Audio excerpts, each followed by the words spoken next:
out. Okay, give me a moment to collect myself. You gotta take a deep breath. Get the posture how you want it. Right, you know? right. You gotta stay on these jeans. Ain't gonna talk It's about okay. it. Nobody's gonna see it. All right. Okay. Ready? Mm-hmm. 1, 2.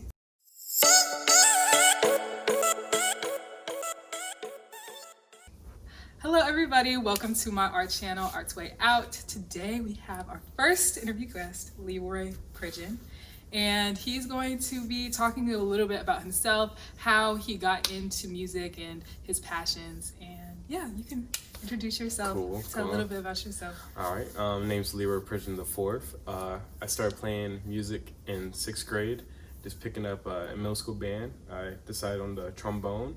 And then I started playing the tuba in 7th grade. And then in high school, I did marching band and started playing jazz music in like late junior year. And then as that went on, I ended up wanting to do music as my career. And I auditioned at UNCG for the jazz program in 2018 and got in. And now I'm in my 3rd year as a jazz major here. Mm-hmm. Yes, we're juniors. That's yeah, crazy to think crazy, about. Right? Ooh, oh my okay. God, halfway. I also like to start with how we met, because I just know a lot of artists, and it's just crazy like how we run into each other. So you can tell the story if you want to. Oh, we stayed in the same dorm. Yeah. Freshman year, right? This Yes. same like hall and everything, Yeah. or same floor. I mean, it was funny because he lost his wallet. That's how we met, because I knew of yeah. you. Like I would see you and like we would go past each other, but I didn't introduce myself. Yeah. Until you lost your wallet, and I had to get back to you. Dang. That's so funny. I remember that too. I was like stressing. Yeah, and it was like y'all found it on like the floor. Yeah, there was a wallet in the elevator. No, it was right outside the elevator. I was like, that's crazy. I'm gonna get this wallet and make sure it gets back to the person, because I know a lot of people would probably just steal it. Yeah. I'm not that person. I don't think I had money in there. Freshman year I was broke. Yeah. And then I my roommate is Zaria. Hey Zaria, she'll probably watch this. But my roommate put it in the group chat, and she was like, "Oh, I know the person who lost the wallet." I was like, "Really?" Yeah. And she was like, "Yeah, he lives right across the way." And I was like, "Oh, period. I've probably seen him before, just never." Yeah. Yeah, but it's funny. It's funny how That's you meet crazy. people. That's life. Yes. So let's get into the first question. So where do you think your motivation came from when it came to music? As in wanting to play? Or? Yes. Like what keeps you going? Okay. Life. Honestly, like God and life, and just the beauty of like music itself. Like, you know, music reflects life. So I'm big about just like every experience I live in life, I try to put it into like when I play music, you know, and let that come out. So it's like more of a release, you would say? Yeah, I would say in a way. Sometimes it can be, it depends, school can sometimes make it not as much as a release, but it's almost like music, especially when I was like growing up in middle school, high school, having lower self-esteem and like, you know, not always being super confident in myself. Music was like my go-to to like my comfort moment, you know, something I was like, I felt comfortable doing and like enjoyed. Yeah, you know, that's beautiful. That's where I found myself more. Yeah, you know? yeah. So I think that's like my motivation, is that I see myself in it, and it's something that I have to work at. You know, where like, and sometimes a lot of things in life can come easier to me. You know, I'm able to pick things up, and music like kicks my butt. Every day, so it's like I love it. But it's still the growth and the way growth that you're building. And like seeing like from 2 years ago when I first got here to like now, you know, being a junior, like seeing the growth of like how much better I've gotten, like motivates me more and more. Yeah, and tell us a little about what you're doing now, like what kind of events you play at, because I'm really proud of you. I really see you on Instagram. I'm like, he doing big things. I try. Well, before COVID, obviously, I end up like I wouldn't get as many gigs as like, you know, as you get better, as you grow, like more become more well known in the area, you know, and you start getting more gigs. I was getting more before Corona started to act up, but I end up usually playing at like different bars around like the Triad area in North Carolina. I played at the Charlotte Jazz Festival a couple times. I play in this brass band now where I get the most gigs from, because that's like the best outside group, you know. That's it's called the Phat brass band that I'm playing in. So I've been getting like, put them on. Okay. Yeah, you know, check us out. And then usually the most gigs I usually would get is just like restaurants or just like bars, and you know, every now and then you may get something where it's like a uppity private event that where you get a little something, but that's you know, cool. But yeah, those are most things going on. As like hopefully as Corona calms down, things will pick back up probably hopefully more than before, because people Right. like want to have more live music. So Yeah, and we'll we'll hope for definitely be putting like a lot of the events and stuff on the Arts Way Out website, so you'll be able to see Leroy and see what he's doing. yes. But my next question is, why did you choose like jazz primarily? Because you do mostly jazz, correct? I do like more like, yes, I do more jazz, but I do like a lot of classical music as well. Cool, and I'm the type of musician where I like to think like I don't want to classify myself as like one thing, you I know. respect So that. it's like if I get asked to play a funk gig, I won't be able, play that like I played funk all my life. If I play a gospel gig, I want to be able to sound like I've been in church, which I haven't, like all my life, Instead of classical music, I want to be well-rounded. Yeah, That's be able good. to say, I don't want to say I'm only can do this one thing, but like the reason why I study jazz like a lot is just because one, picking up in like late high school, it was just a music that never really listened to. I grew up listening to like gospel music, old school music, and then doing band, you just do, band classical music stuff. But then, jazz was like just black music that I just, completely discovered. And it's like it combines like the elements of church gospel music and like the blues and all that, and combines into like the black experience. And so that's like such an interesting as a black, and then just it was just something I just wanted to be able to get better. And I did like jazz camps at like my like UNCW. I did some like high school jazz camps that I started going to, and then I got more interested into it. And then I just like, it was just something that, even though in my era not a lot of people like were in it like that, there were some that like encouraged me more to like, keep going. Then I ended up having like finding friends through jazz music, playing, and then ended up coming to school for it, because it was just like, this is what I want to do. Like I want to study this, along with doing like classical music. And I take classical lessons as well. So that's I try to dope. do everything, but jazz is like, I feel like if you can study and learn jazz music, then you can play any other genre. Because and it all connects. it's more improv, correct? So it's like improv-based music is jazz music. So like that's the foundation is improvised music, but it's like almost like it's like learning a language. Like the same way we're able to talk. Cool. I like that. Like the same way we're talking right now. Like we're not thinking. It's very fluid. Very fluid. Because we like it's so within us, like the English language, that we're able to just have a conversation without having to write down what we're going to say. So the same. That's beautiful. So, I like the way that you explain that. So jazz music is the same way, where it's just like there's like you have to learn the language, you have to learn the sense, you have to learn the grammar. And the only way you do that is by imitating. So you go back and check out the records from back in the 40s, 50s, 60s, 70s, and whatever, and you just you learn those. Like you check out the famous artists such as Louis Armstrong, the Miles Davises of the world, and et cetera, and you ingrain their musical language into you, so you be able to say something as well when you play the music. And then put your own little spin on it. Exactly, and then you get to go to the point where you create your own sound, and that's where I'm still, that's like a lifelong, thing, But that's cool. It's kind of like I can compare it to visual art in a way, just developing your style. Because I really at first, and a lot of artists are like, I don't even think I have a style, but the more that you make and the more that you practice, you can definitely see like this, Eileen made this, or Leroy did this. So. And that's just like as life goes on, like you develop more of your sound and more of like as you experience life, like your personality shows more and more in the music you play.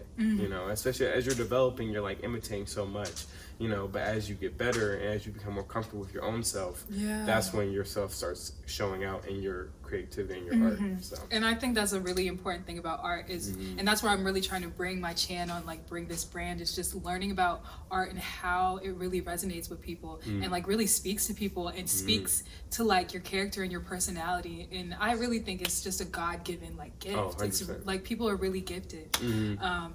And with that said, we want to listen to something. We want you to play a little something. Okay. And yeah, you can do whatever you want, but I'm excited.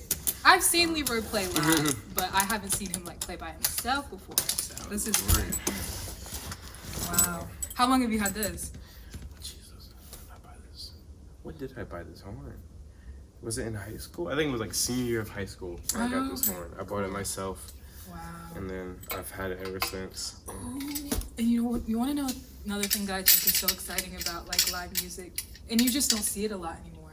Like everything is very much like auto-tune. Oh like, yeah. So I really enjoyed like your live performances and just going to see even one of my friends plays the saxophone and he does a lot of classical stuff, and to see him perform live, it's just like I don't see that a lot Live anymore. music is a whole different It's a whole different feel. And the way to record music nowadays is not the same either, because a lot of times back in the day, they would record an album in a day. Right. And then whatever, sometimes the mistakes would be on the album, and that is what it is. But now it's like we live in a world where we want It's things just perfect. very perfect. We try to like make everything perfect, and it's just like, you know.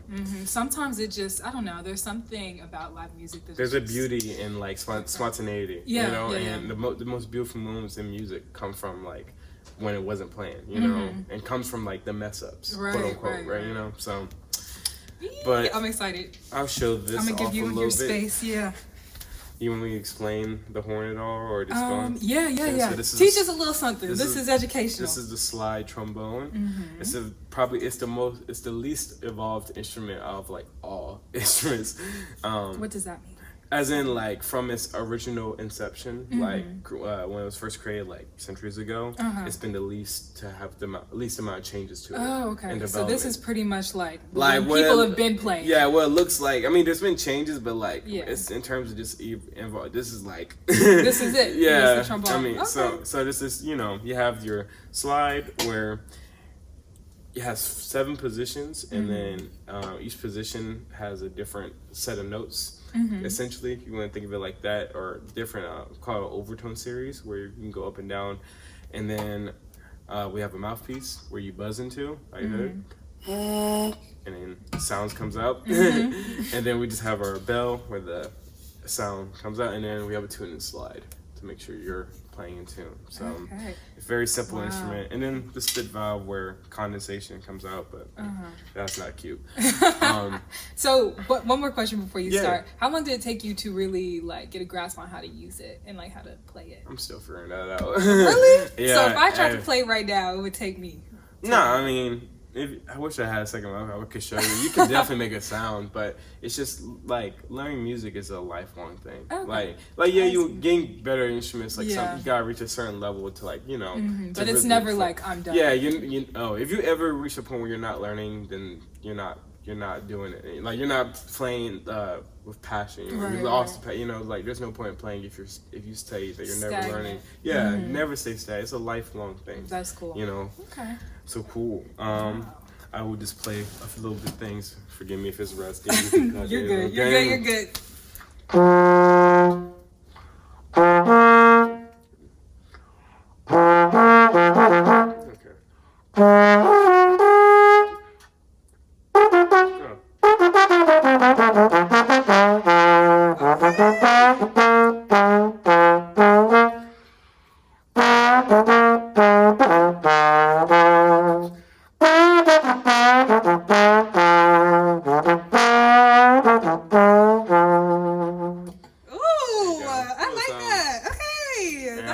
We'll take a little break and I'll do it again just so you can that's whatever. Very cool. I can also jazzy. a little something. And then we have I saw you use that. A lot of the other people were using it at the so one accessory to the trombone is we use using mutes, and I think my favorite combination of mutes.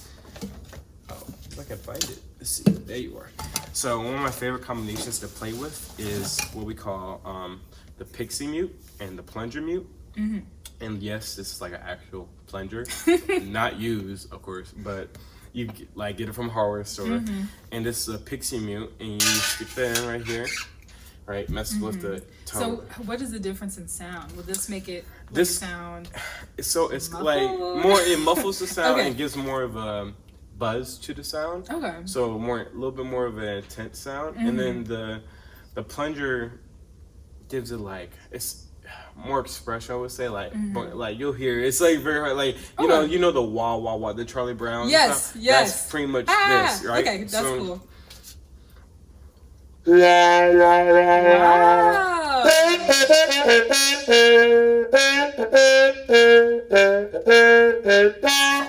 You know.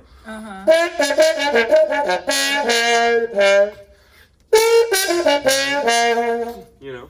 That's very cool. I didn't know that is where the sound came from. Yeah, so like this gives it like the buzz, and then if I take this out, you know, and then you just have the.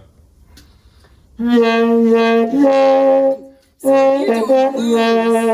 if you're doing blues music, you probably. Well, you can play this for anything, really, but Okay. this is a very big part of like playing like blues, like New Orleans music, and like a lot of times this is where it originated from. Because you gotta think somebody picked up a plunger, yes, and used it, yeah. Let's go to town. And so you know, the first plunger they ever used was probably not clean, but you know, it ended up being used. So yeah, people ended up using it. So yeah, so that was some use. Yeah, and there's other mutes that I play with, but like those are like, especially in terms of playing jazz music and like blues, like I love using that combination, like because it has so much express into it, and it's like a whole nother level of technique you gotta like work on it. I'm still trying to figure it out, but that's just like, you know, a combination that I really enjoy using.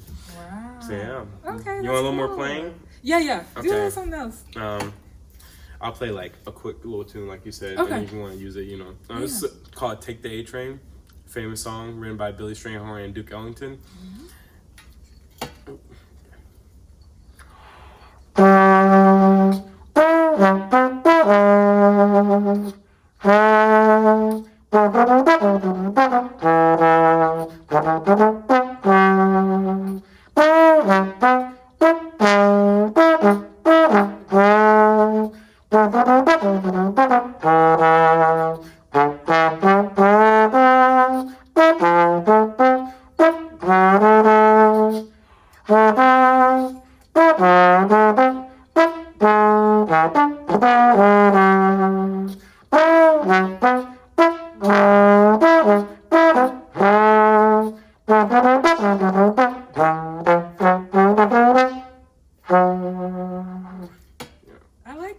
That's cool. I definitely heard that tune before. I just probably didn't know. It's like a famous, one of those like that we all heard before. We're just probably in a movie, a classic movie. Oh, definitely, all the time. But cool. Very cool. That is the trombone. Wow. You know.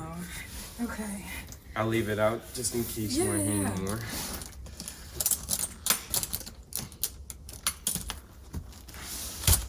Okay, so. Hopefully there was some good stuff in there. There was definitely, there was great stuff in there. But my last question, I mean, I guess it's not really a question, but I guess my first impression of you as an artist is very passionate. You're very, I don't know, I was just like, wow, like this dude, he really loves his music. And I don't know a lot about music. I especially don't know a lot about jazz music. I listen to it, but I've just learned a lot, and just to see you grow and to see how you dedicate your life to your work, and just seeing people go for art and go hard for art. Because and I've been in the place where it's just like, I mean, I just do art as a hobby, like, but for you to really just go hard, I think it's really cool. And, I mean, I think for me a big thing is just like have gone through points in life where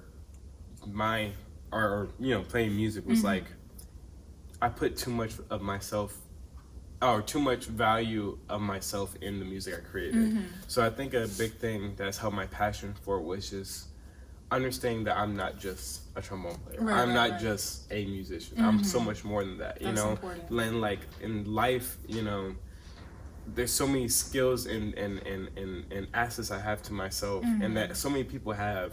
You know, but they just put so much of their value into one thing that they, you know. We were talking about that, like putting too much of your ego in the music and in your art. And so I'm really big about like taking care of myself, having other things besides just playing that, you know. And like, I mean, I like work out like 5 days out the week, you know. I take, you know, I do things where I'm just like, I like to cook. I like to do various things. You're not just a musician. Never just your art. Yeah. But your art is important. Yeah, and well, when you do go and take care of yourself, you know, that shows out in your music, you know, because if you're not mentally able to, like, or you're not mentally well enough to live like doing well in life, I would say, you know, mentally fully there, then that's going to show in the music. You know, if like you're not mentally fully aware, fully available to the music, then it's going to show. You know. So and just being present. You just be you know, important. And you want a full mindfulness when you're playing music, you know. I agree. And I'm big about like, you know, like I said, we talk about life, you know, it shows life of like, you know, so when I play, I'm always thinking about you know, how beautiful life is, like how, like just the feeling of love, and you know, like playing like I'm playing for somebody I love, you know. Yeah. And so, and that's gonna show when you. yeah, every note I play, when you weren't practicing, it's like it has to mean something, you know. And That's if it doesn't, important. then why am I doing it? Right. You know? And I feel the same way. Like I put all of my heart into every piece that I make. A commission piece, if it's for me or for somebody else, I want to make sure that they receive that on the other end, if that makes sense. But that's, I mean, really it's God cool. giving you this talent, you know, why would you waste it, you know, by just half doing it, you know? Right. It's like we sit there, we've been given this beautiful thing, you know, to give to the world, and if we sit there and just halfway do it, then, you know, it's like a waste. Right. You know, so don't do that, you know. Like, if you're going to do something, don't halfway do it. Give your all to it, you know, while still, like, giving you all to yourself. Yeah. Because if you give yourself time and take care of your own self, then that shows in the music and shows in the art, you know. Because, like, the reason why we ever picked up doing art, playing music, doing dance, whatever, is that we saw something that made us be like, I want to do this. Right. You know, and that feeling of, like, you know, all those emotions that go into like the feeling of like wanting to do music, wanting to do art, and like the beauty of it has to stay with us at all times. You know, like you never want to get to where it's just like, you know, just the thing we do, we're good at, you know. Then there's no point, you know. Like keep that same feeling that you had when you first wanted to play or first wanted to draw. That's good. That is good. You gotta have that. You don't want to run out of that. You never want to do. If you do, then you gotta reset. You know? Take that time. Put down the instrument. Put down the you know, the pen or you know, and just and reset, because you always gotta keep that passion. You know, I think that's where artist block comes in sometimes, because you just do it to do it sometimes. And we get caught with deadlines, and you know, especially as being a student. And it's like, am I even doing this because I like it anymore? Exactly. And school can definitely do that to you, but it's just always you gotta remember, like, you know, why did you do it? You know? In the first place. Exactly. So that's cool. Okay. We have great points of discussion. The closing question that I have is just, if you were to tell your younger self that was just getting into music some advice, what would the biggest advice you could give them, or the best advice that you would give them? You're going to get better. And take care of yourself. Like, you don't need to practice 5 hours a day as a freshman. This is like talking to freshman me. You don't need to practice 5 hours a day. That doesn't help. You can do the same amount of time in 2 hours and get that all done. Take care of yourself. Go for a walk. Drink your water. You know, like don't sit there and go straight for ice cream at the Cavs. Like, take care of yourself, and everything will work out. It always works out. That's good. You know? And there's a younger person that is watching this right now, and they really need to hear this. So yes, always take care of yourself. Thank you so much for being on the show, on the podcast. I'm honored. Yes, this is my first interviewee. Thank you, Leroy. Yes, of course. But yeah, that's the end of the video. Please like and subscribe and share this to anybody else that you feel like would benefit. And just have a great day. And I will see you in the next video.